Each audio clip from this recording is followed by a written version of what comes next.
Hoje é dia de semifinais aqui, ó, tá dando para sentir a tensão no ar, a casa tá cheia e nesses jogos a pressão sobe, o nervosismo cresce muito e a experiência pode ser fundamental.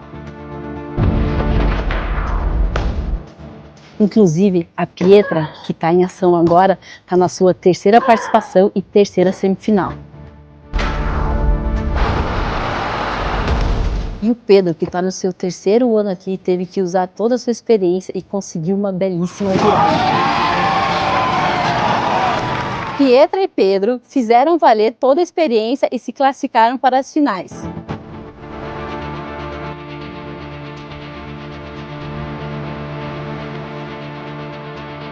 Pietra enfrenta Moelle, Pedro enfrenta Bolívar, que são dois estreantes.